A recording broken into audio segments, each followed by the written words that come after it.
classroom, we may have a lot of worksheets. We may have a lot of text-heavy learning components.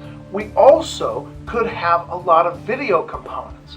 One of my things I do as a flipped learning teacher is I create short videos, 3, 5, 7 minutes, of any given topic that I want students to be able to learn, know, or do.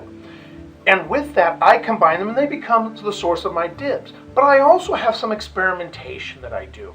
We take the little cars that you pull back and you let go, and they run down the road. And we do some timings and we collect some real life data.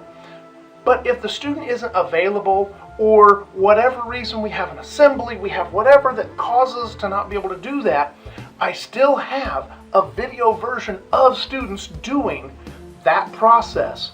And the information that students need, whether they're there or not, or we're able to participate in person or not, to do the learning that I need them to do, regardless of their location or attendance.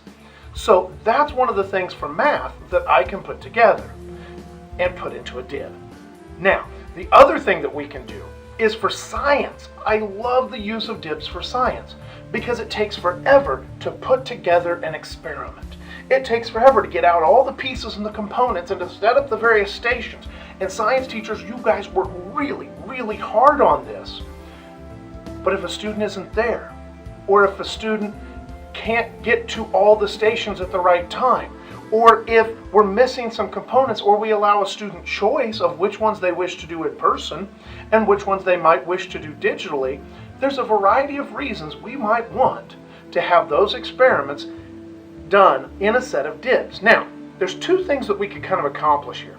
Number one, we could go through the instructions of whatever this scientific setup is, and we can say you do this to this and this, and this is how many milliliters, etc., that go into this. Now that you know how to do it, I want you to go and do it.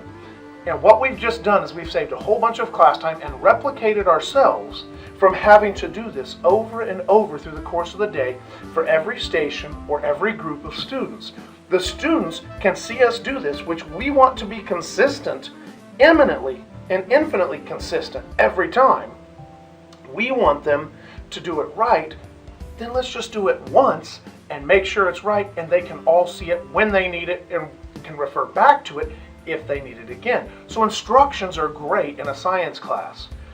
Now, just like our art example, we really want to go to an art museum to see the art. But if I can't get there, I still want to be able to access it online. In the same way, I want students to do the experiment because there's something about the hands-on, the reality, and the application that's important. But for whatever reason, we know that not every student gets in our classroom and gets those things accomplished. So if we have an experiment that we can do, we can run it, or better yet, have students run it for other students and video it. Because this is another way for peers to be teaching peers. And as the teacher, you're just facilitating. And if a set of students is doing the presentation for another set of students, that's a whole level of responsibility that we absolutely want students taking. We absolutely want students to take at a level of seriousness. Why must we always be the ones that have the fun?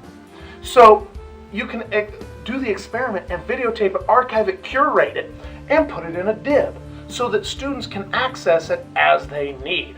Again, it allows more experimentation, more stations, etc. Also for you science guys, I have a great friend in New Jersey that loves science, mainly because it involves fire and danger. And some of his experiments he gets to do in front of the classroom, and it's great to see live. But at some point he's going to burn his eyebrows off. And that's okay for him. But we don't necessarily want students present when we do that. So some of those experiments that need to be in a more controlled space, that need to be in a safer space, are also things that we can do digitally. And that's something that we can provide to students, or we can go different places and do experiments or take original documentation and then share it with students. So science, DIBS are right up your alley. The ideals of the flipped classroom, even if you don't want to do a full flip, these ideas can really be put to use in your classroom.